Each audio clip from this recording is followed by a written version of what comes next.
Batang MANDunong, welcome to Project SOAR, series of online academic reviews of mathematics grade learning modules for Week 10. I am your host, Sir Ray from Highway Hills Integrated School, and I will be guiding you through the course of the advanced lessons of mathematics modules. Before we start, let us greet our education leaders from Schools Division Office of Mandaluyong. To our Schools Division Superintendent, Dr. Romero M. Cruz, Sese. To our Assistant Schools Division Superintendent, Dr. Aurelio G. Alfonso. To our CID Chief, Dr. Aline G. Mendoza. To our SGOD Chief, Mrs. Emma G. Arubio. Special mention to all the mathematics teachers of SDO Mandaluyong, headed by the Education Program Supervisor in Mathematics, Mr. Restituto Ira Delas. To all the Batang MANDunongs, teachers, home learning partners, welcome to Project SOAR. For this week, we are going to have 2 review sessions for Week 10. The remaining subjects have already been discussed from the previous 9 weeks. So for these lessons, we are going to have the advanced lessons for grade 6 and at the same time, the advanced lessons for general mathematics. Let us start by having our reviewer for general mathematics. She is a teacher on the City of Mandaluyong Science High School from September 2017 up to present. She finished her bachelor's degree of secondary education major in mathematics at Philippine Normal University, currently taking up a Master of Science in Teaching Mathematics from 2019 up to present. Ladies and gentlemen, let us all welcome our reviewer for general mathematics, Ms. Karen V. Rosol. Take it away, ma'am. Good day, everyone, especially to our Education Program Supervisor in Mathematics, Mr. Restituto Ira Delas, to our Principal, Mr. Roderick R. Manjola, to our Head Teacher in Mathematics, Mr. Loreto Nervar, to our Senior High School Focal Person, Mrs. Stephanie F. Babair, to our home learning partners, parents, teachers, students, my students from City of Mandaluyong Science High School, welcome to Week 10 of Project SOAR, series of online academic reviews in mathematics. I am Karen Virasol and I will be your teacher for Week 10 in General Mathematics. A blessed day, everyone. Today, we will be having our lesson in General Mathematics, Module 10 of Project Grade Learning. Our topic is solving problems involving logarithmic functions, equations, and inequalities. But before we start, let me share with you our objectives for this day. Our objectives: at the end of the lesson, you are expected to first, define logarithmic function, equation, and inequality. Next, second, represent real-life situations using logarithmic functions, equations, and inequalities. And third, solve problems involving logarithmic functions, equations, and inequalities.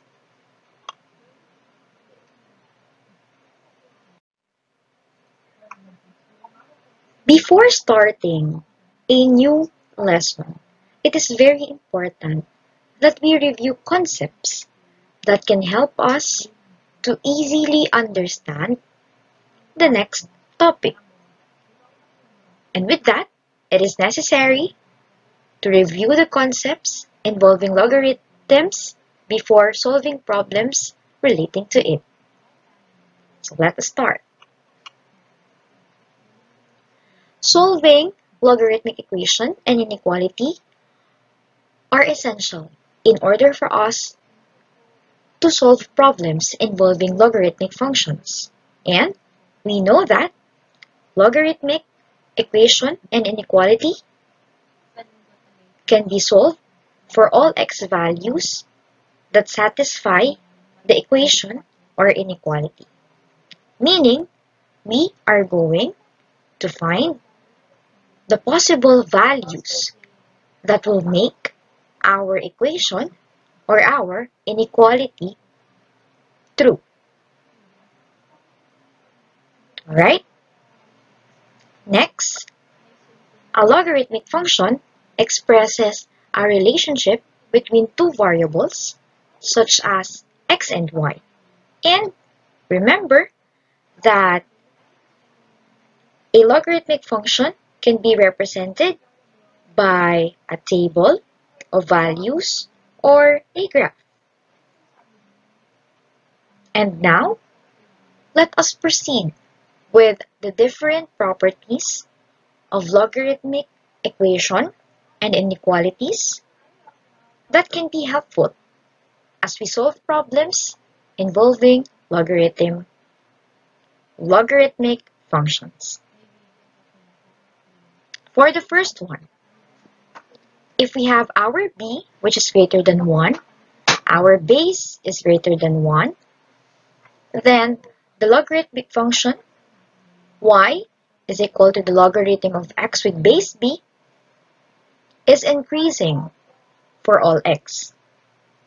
Meaning, as our x values increases, then our function value also increases. Next, if our b is greater than 0 but less than 1, then the logarithmic function y is equal to the logarithm of x with base b is decreasing for all x.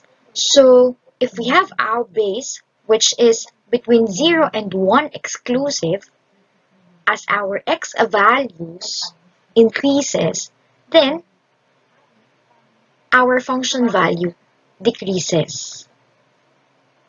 So that is the difference between having a base which is greater than 1 and having a base which is between 0 and 1 exclusive. Now, let us proceed with the properties of logarithmic inequalities.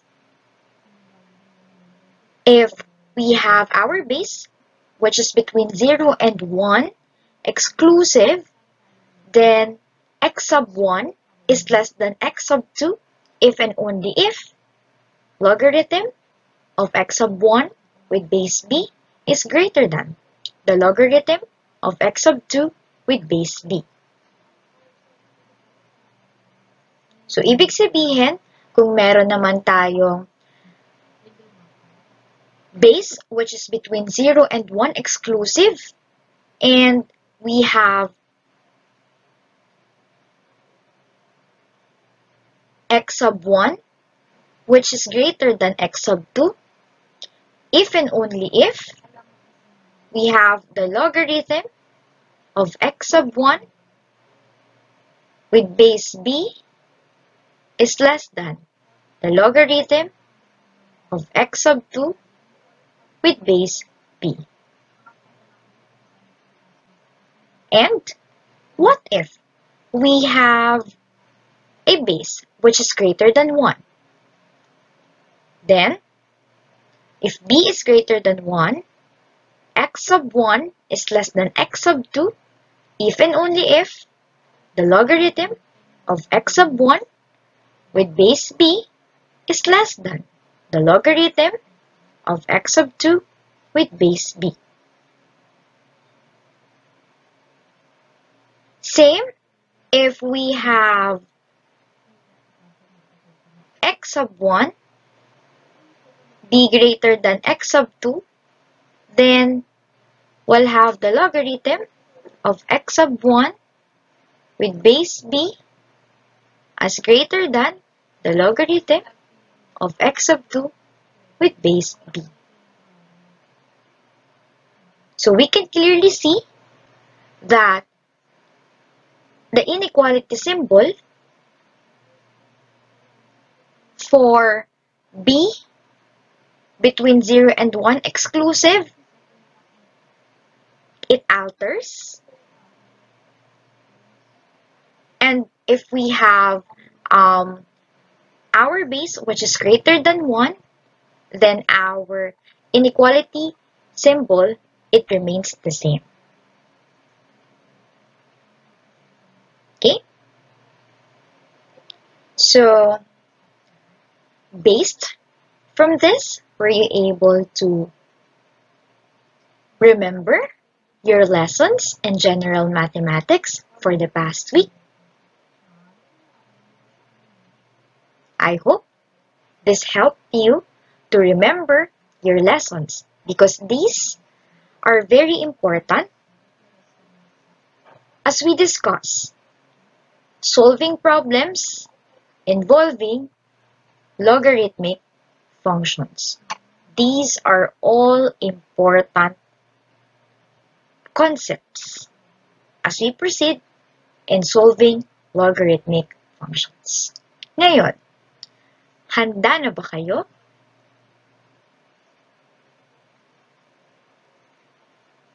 Okay. Siguro, pwede na tayong magsimula. Okay. So, maraming mga word problems na kung saan tumutukoy sa logarithms, sa exponentials. Pero, kadalasan, ito ay mga tumutukoy lamang sa exponentials. Ginagamit lang natin ang logarithms para ma-solve natin yung mga variables sa exponential equations. Okay? So basically, we use the logarithmic concepts in order for us to solve for the variables of our exponential equations. Since they are inverses of one another, we can apply both in solving problems relating to exponential and logarithmic functions.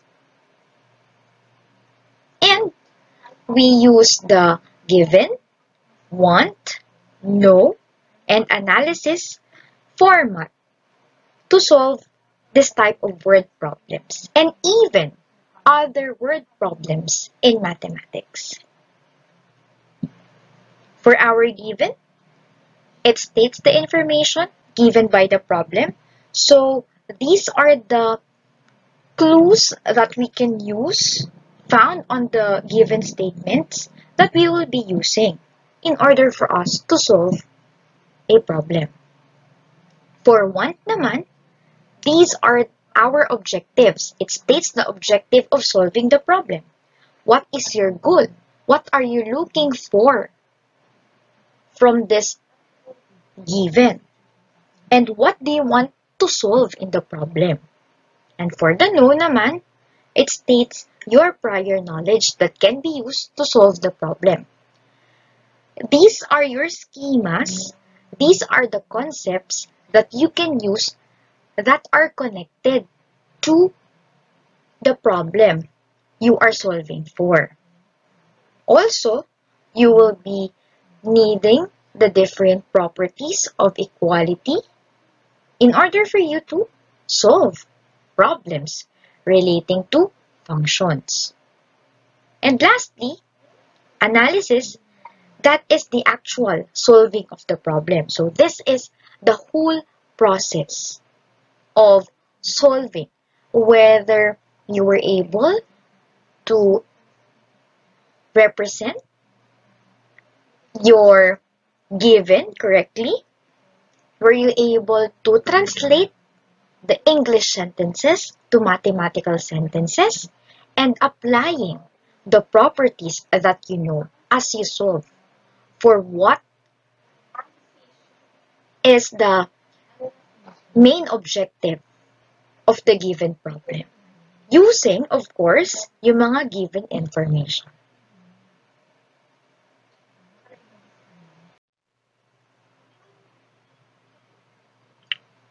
Let us start our first example.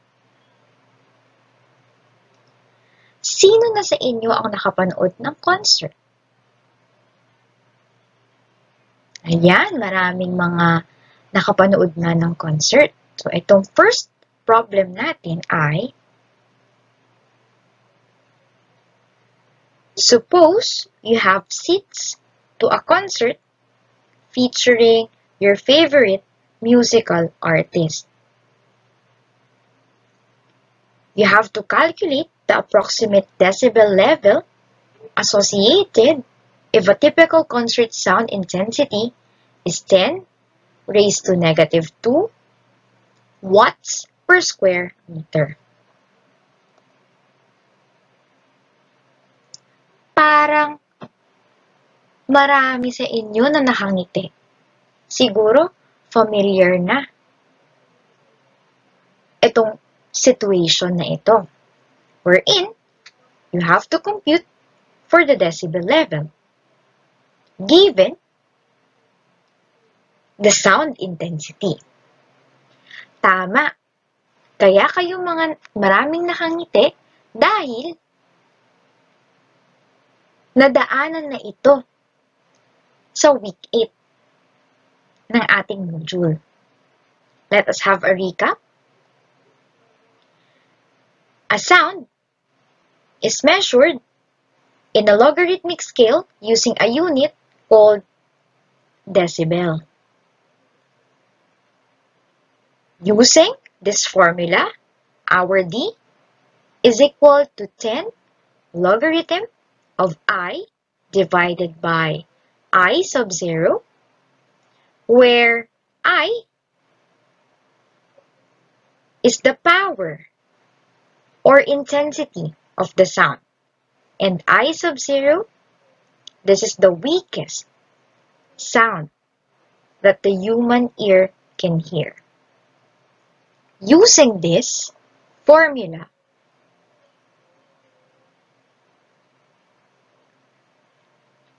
we will be able to approximate the decibel level given the intensity. Our D, it represents the decibel, which correspond to the arbitrary sound wave of intensity I. So these two are related to one another. And I sub 0, this is also known as our reference intensity that corresponds to a decibel of 0.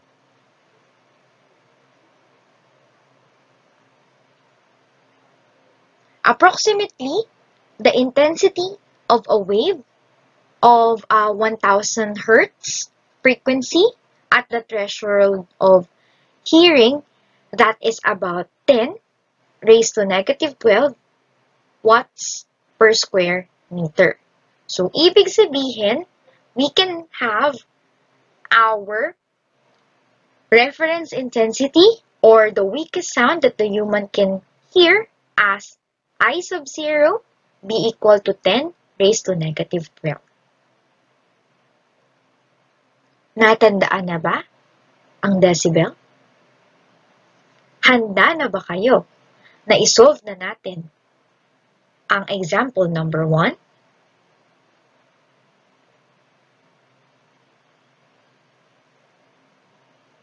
Okay?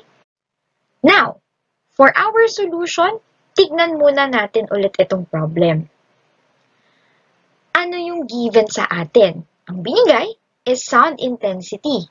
That is 10 raised to negative 2 watts per square meter. For our solution, we are going to use yung formula natin for decibel level. So we have D is equal to 10 logarithm of intensity divided by our reference intensity. And you know that your reference intensity, that is 10 raised to negative 12.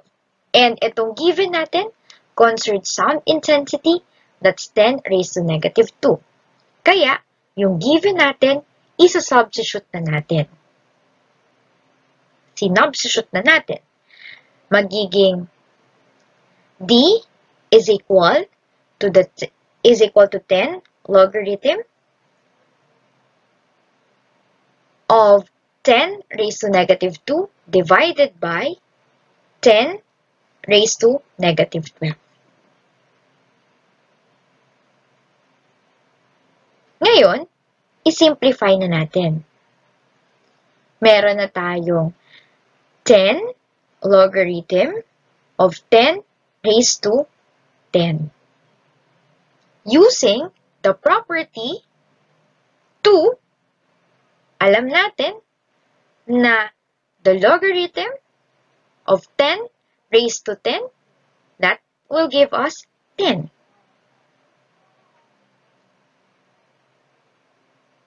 By the way, this is a base 10 logarithm. Kung natatandaan ninyo, kapag walang nakalagay na base, automatically ang base natin ay 10.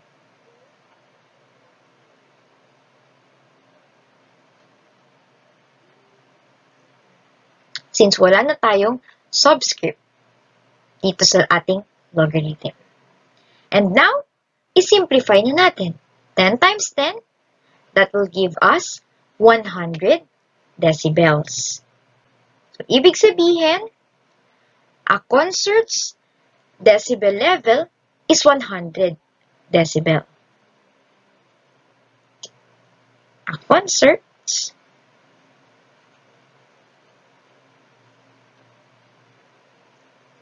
decibel level is 100 decibel. Yeah. Nakuha ba? Nakasunod ba? Marami ang nakasunod.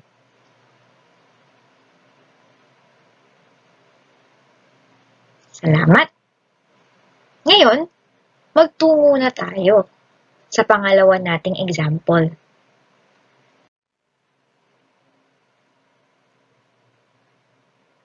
Calculate the hydrogen ion concentration of vinegar that has a pH level of 3.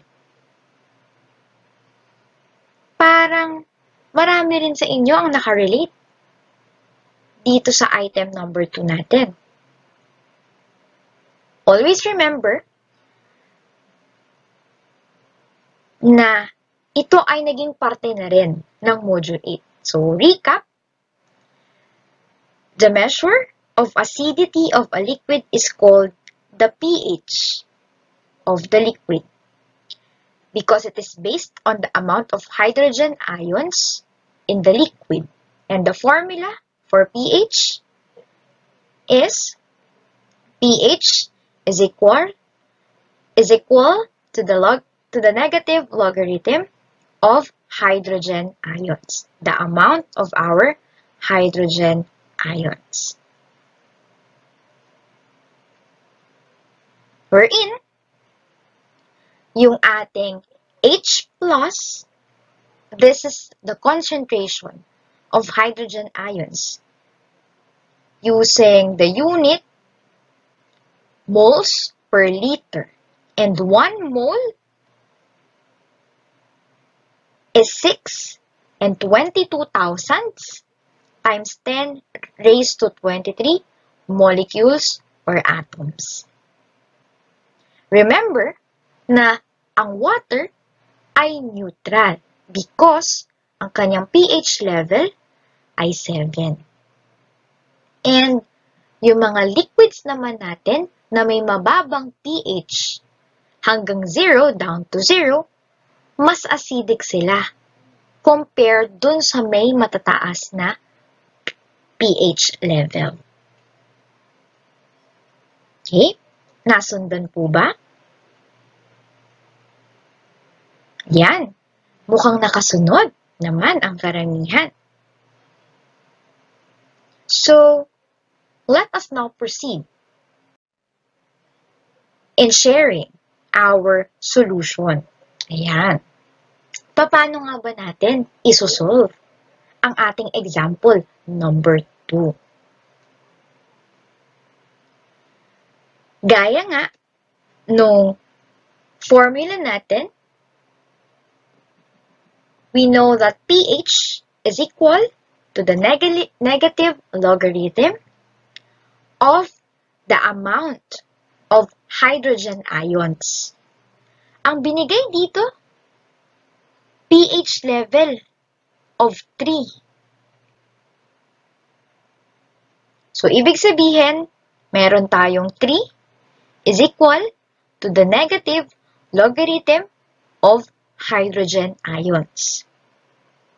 Ano nang susunod natin? We are going to divide both sides of the equation by a negative, by negative 1. So, ang mangyari, negative 3 is equal to the logarithm of H plus, or the amount of hydrogen ions. Tandaan na ito din ay base 10 logarithm. Sunod, applyan na natin ng property. So, applying the properties, we know that 10 raised to negative 3 is equal to 10 raised to the logarithm of H plus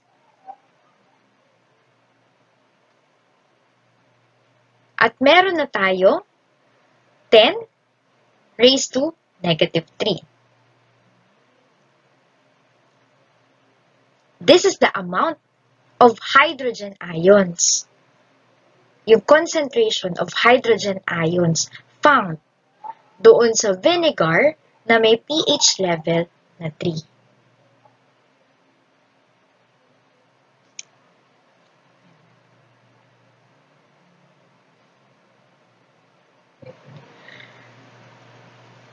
Ang in-apply natin dito na property ay ating property number 3. And by symmetric, alam natin na the hydrogen ion concentration is 10 raised to negative 2. So, the hydrogen ion concentration is 10 raised to negative 3 moles.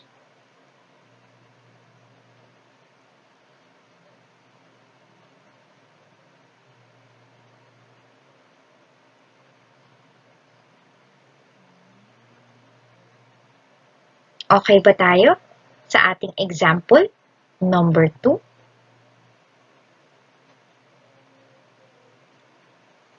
Ayan, marami din namang mga nakasunod. Nakakatuwa na kayo ay nakikisabay na mag-solve sa araw na ito. Okay? Ngayon naman, pumunta tayo sa ating example number 3. Ating example number 3, under certain circumstances, a rumor spreads according to the equation. So, dito, may specific tayo na given equation. That is the P of T is equal to 1 divided by 1 plus 15e raised to negative 0.3t. Where P of T natin is the proportion of the population who has heard the rumor at time T dates. So, our T, it refers to the time in days. So, ang tanong, how long will it take the rumor to reach 80% of the population? So, given tayo na population which is 80%.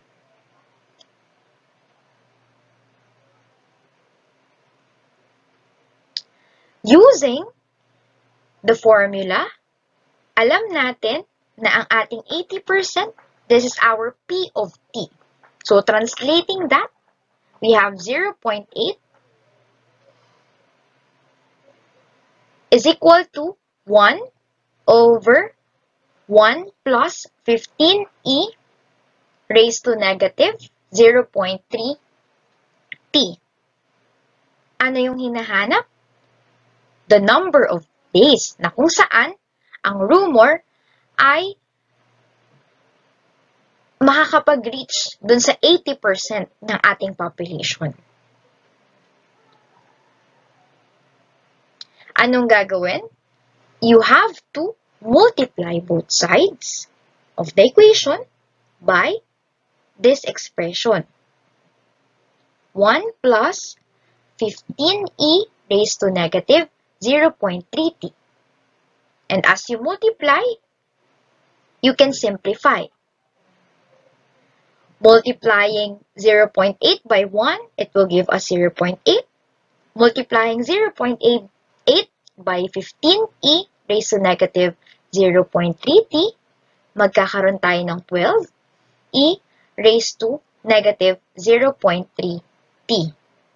And dun sa kanan naman natin, it will be equal to 1.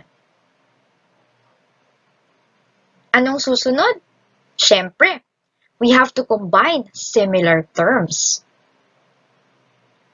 Ngayon, ang gagawin natin, we are going to apply properties of equality by subtracting 0.8 both sides. What will happen? 12e raised to negative 0.3t is equal to 0.2. Ulit, saan ang galing? Bakit naging 0.2 na lang? Kasi we subtracted 0.8 both sides of the equation.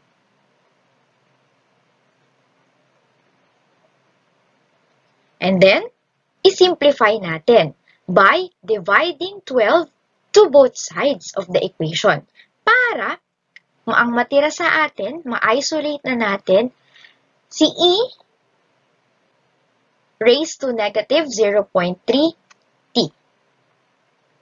And 0.2 divided by 12, that is equal to 1 over 60. Susunod, we are going to apply yung ating properties na of logarithms. Kaya, alam natin na if we are dealing with e as our base, then we have the natural logarithm. Expressing this into natural logarithm, we have negative 0.3t is equal to the natural logarithm of 1 divided by 60. Para makuha natin kung ilang days para yung rumor ay ma-reach ang 80% ang population, we are going to divide both sides of the equation by negative 0.3.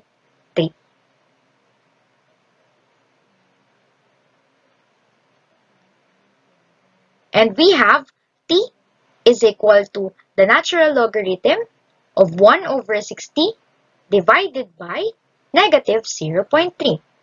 Anong sagot natin? Simplifying, we have 13.6, approximately 13.6.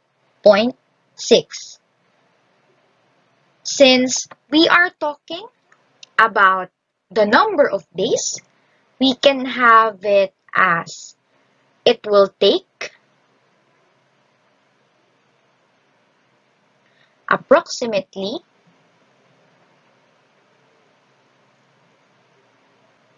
14 days for the rumor to reach 80% of the population.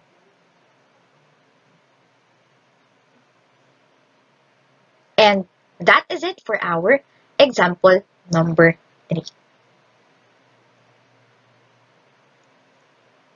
among the 3 examples that we had, saan kayo yung pinakanadalian? Okay, iba-iba ng sagot. Siyempre, depende rin yan sa kung gaano natin naiintindihan ang mga situations. Ayan. Ngayon naman, subukan natin. Let us answer one item from the let's practice, and then let us try whether we can already apply the strategies used from the first 3 examples. Handa na ba kayo? Okay. So, ngayon, let us have this. Calculate the sound intensity in watts per square meter of a 65 decibel sound. So, dito ang given ay 65 decibel sound. Ang hinahanap natin ay yung intensity. May idea na ba kayo kung paano?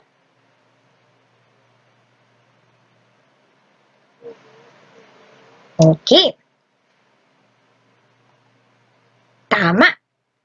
We are going to use itong formula na D is equal to 10 logarithm of I divided by I sub 0.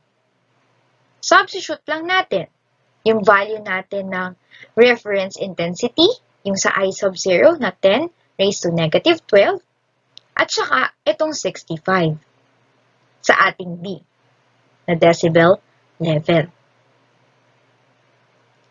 Tapos, we are going to divide both sides by 10. And dividing both sides by 10 will be left with 6.5 is equal to the logarithm of the quotient of I and 10 raised to negative 12. Ang susunod natin gagawin, isi-simplify na natin. Applying ulit natin yung mga laws of logarithm. So, meron tayong, we can express this since this is base 10. 10 raised to 6.5 is equal to I divided by 10 raised to negative 12.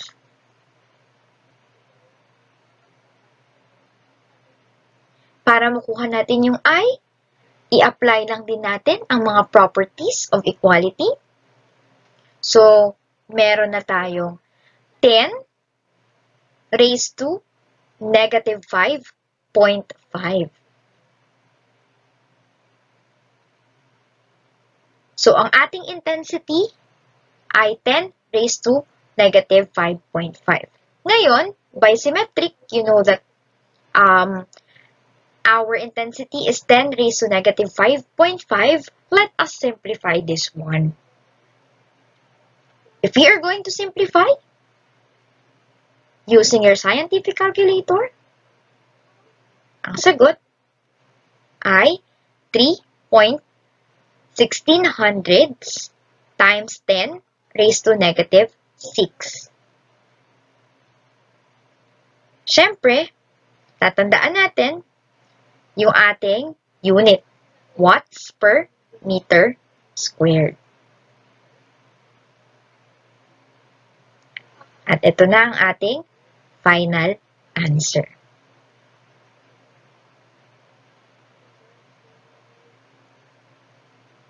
Para sa inyo naman, subukan na ninyong sagutin yung isa pang item sa Let's Practice.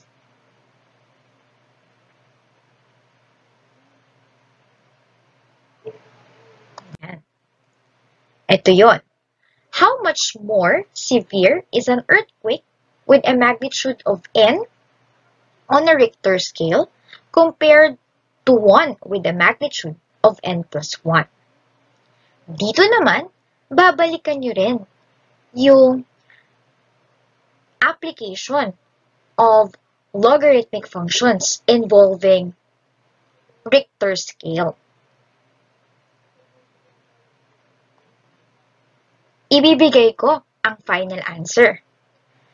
Kayo na ang bahala sa solution.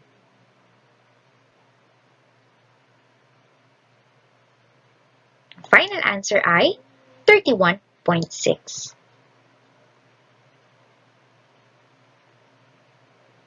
Kung parehas, napakahusay. Para sa iba, subukan kung papaano makakuha ng sagot na 31.6.